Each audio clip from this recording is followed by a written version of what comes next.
В эфире новости, в студии Анастасия Кобызева. Здравствуйте. Вот главные темы. В Москве обсудили ситуацию в России и других государствах в связи с открытием ряда стран для туризма.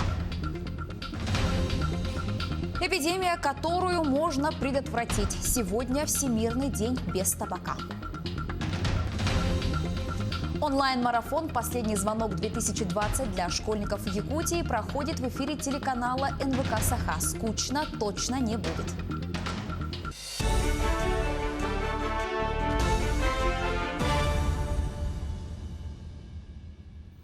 Число случаев заражения новым коронавирусом в мире превысило 6 миллионов. Об этом свидетельствуют подсчеты на основе официальных заявлений властей. Наибольшее число случаев заражения зафиксировано в США. На них приходится почти треть всех инфицированных. На втором месте Бразилия, где по подсчетам портала G1 заразились около 470 тысяч человек. На третьем месте Россия – 397 тысяч случаев. Вместе с тем, при пересчете на 100 тысяч населения расстановка будет иная. Первое место занимают Катар и Сан-Марино, где заразились почти 2% населения. США занимают 8-е место, Россия – 28-е, а Бразилия на 35-м месте. Сейчас все силы и средства брошены на борьбу с этой коварной болезнью в нашей стране. Напомню, что в эти дни в Якутске проходит тотальная санобработка. Дезинфицируют подъезды в жилых домах, улицы, скверы, площади, детские и спортивные площадки, автобусные остановки. В столице региона до понедельника приостановлено движение общественного транспорта и закрыты все объекты торговли. К другим темам президент России Владимир Путин предложил членам Совета безопасности страны обсудить ситуацию в России и других государствах в связи с открытием ряда стран для туризма. Об этом глава государства заявил во время совещания с постоянными членами Совбеза в субботу в Москве.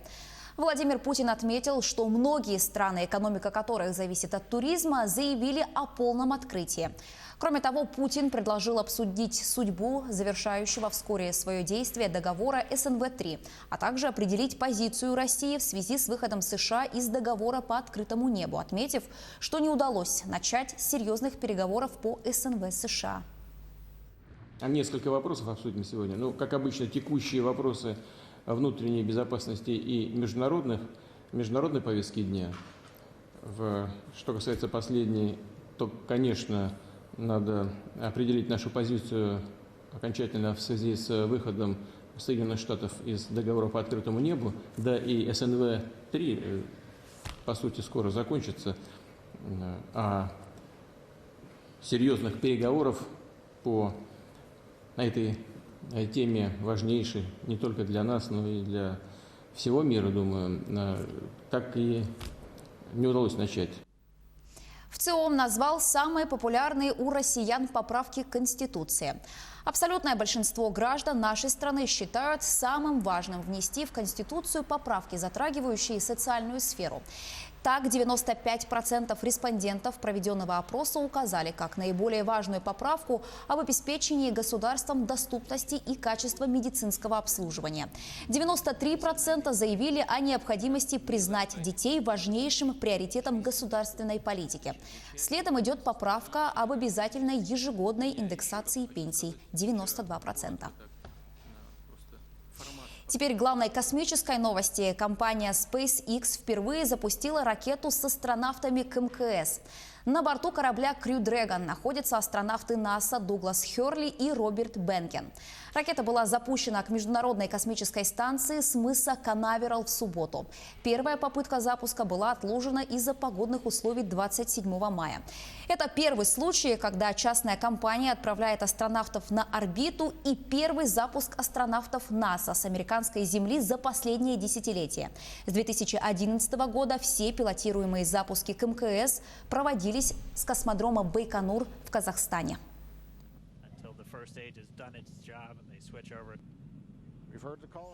Почти половина предприятий в стране в начале мая столкнулись с отменой или с сокращением заказов. Доля тех, кому не хватает оборотных средств, выросла до 34%. Малому и среднему бизнесу сейчас нелегко. Предприятия активно используют разработанные правительством меры поддержки. Куда обращаться и как получить выплаты, выяснял Сергей Михедов. Риск – дело благородное и прибыльное. С пониманием этого Инна Третьякова вместе с двумя партнерами по бизнесу решили заняться кейтерингом.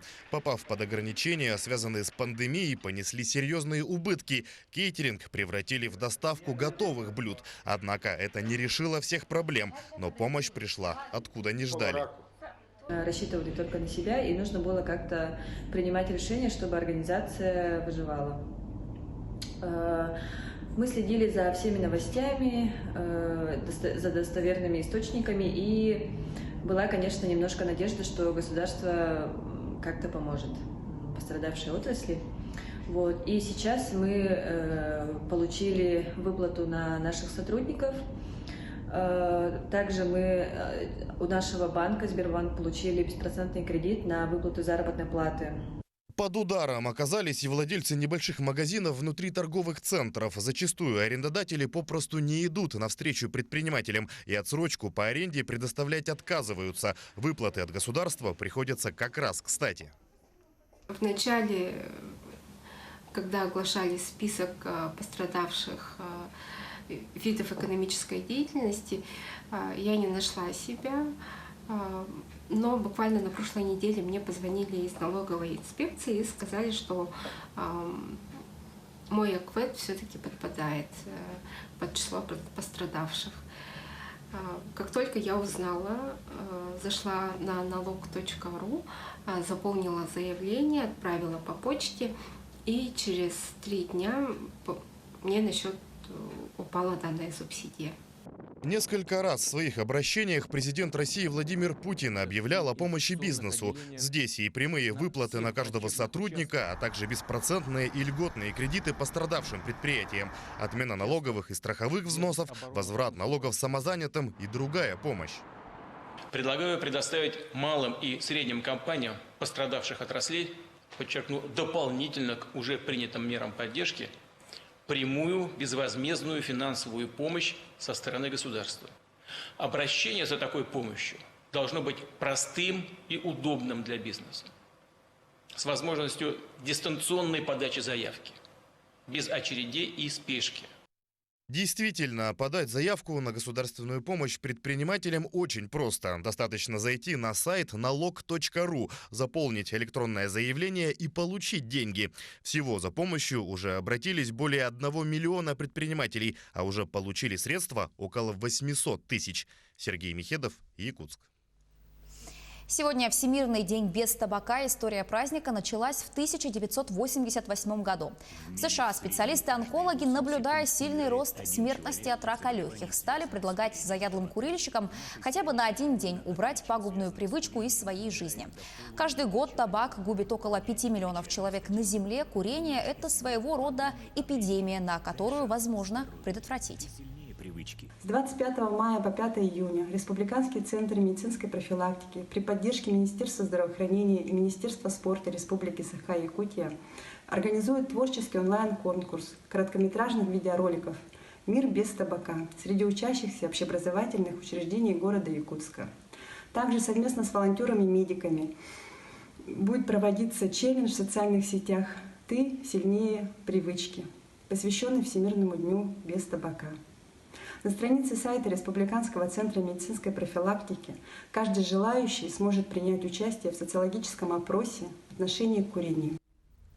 Герой нашего следующего сюжета – лауреат премии имени заслуженного горняка Якутии Льва Солдатова Андрей Добролюбов. Молодой руководитель получил около 400 тысяч рублей. С ним встретилась Анна Брянская. Получил от руководителя своего с института Якутнепроалмаз письмо с приказом и сообщение от нее, что поздравляет меня, что я стал лауреатом. Премия почти 400 тысяч рублей. Нет, Андрею Добролюбову это не приснилось. Новость о получении внушительной суммы сотрудник Алроса получил в отпуске. Очень сильно обрадовался. 2019 год для молодого руководителя выдался продуктивным. Выполнил 2 важных технических задания по драгоценным продуктам, поучаствовал в 2 корпоративных проектах. Потенциал Алроса и в кадровый резерв финансово-экономического блока попал. Семья молодого руководителя считает, награда заслужена. На что потратят премию, придумали. Муж сообщил мне о том, что он стал лауреатом премии Солдатова по телефону. Я, естественно, очень обрадовалась и очень горда мужем. Мы сразу оплатим ипотеку. Каждый год в подразделениях «Алроса» готовят списки молодых руководителей до 30 лет. Новаторство, активность, перевыполнение плана – именно по этим качествам определяет лауреатов. Комиссия рассматривает представленные кандидатуры и проводит выбор победителей.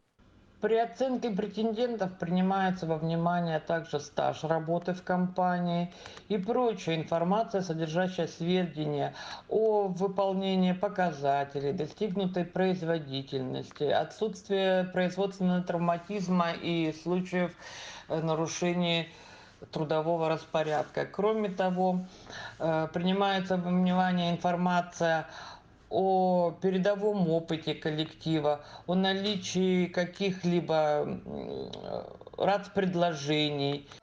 В 2019 году кандидатов было 17, и только 6 человек стали обладателями нагрудного знака и денежной премии. Обычно ее вручают на ежегодном хозактиве, но из-за пандемии нового коронавируса торжество перенесли на день алмазодобытчика. А вот деньги переведут на карточку заранее.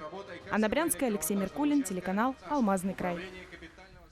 Занимательные лекции, мастер-классы, конкурсы и многое другое. В Якутии завершается онлайн-фестиваль Good Fest. Это традиционное мероприятие целевого фонда будущих поколений, посвященное Международному дню защиты детей. Одна из главных целей – раскрыть потенциал молодежи. Итоги фестиваля и имена победителей будут объявлены завтра на инстаграм-странице «Фонд Якутия». Множество мероприятий прошло уже в эти дни, прошли занимательные лекции, были представлены проекты наших партнеров, Малая академия наук представила себя, были лекции по финансовой грамотности, мастер-классы по настольным национальным играм. Мы представили проект «Кырдах наука». Сейчас продолжается конкурс «Мы и родители». Прошла интеллектуальная квиз-викторина. И 1 июня у нас пройдет шахматный турнир онлайн. И в этом вы тоже еще можете принять участие. Онлайн-марафон «Последний звонок-2020» для школьников Якутии проходит сегодня в эфире телеканала НБК «Саха». Всего в акции приняло участие более 140 школ Якутии. В течение нескольких недель выпускники присылали свои видеопоздравления с рассказом о своем классе, планах на будущее и памятных моментах. С 10 утра и до самого вечера выпускников ожидают поздравления от учителей, концерт с участием звезд якутской эстрады и розыгрыш денежных призов. В конце вечера все участники заложат капсулу времени. Мы выпускники Украинской средней общеобразовательной школы Анабарского. Мы увидели очень такие креативные ролики. Да, это самая главная, основная цель нашего проекта – это увидеть, какая подрастающее поколение, сегодняшние выпускники, они какие, как они говорят, что они думают. Вот это самая основная цель. И у нас сегодня будут капсула времени. Это акция, которую они, выпускники, должны писать, как они себя видят через 5 лет.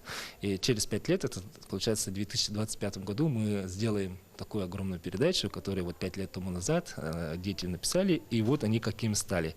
Их мечта, сбылась ли это или нет. Наши корреспонденты продолжают следить за развитием событий. Оставайтесь с нами и не переключайтесь.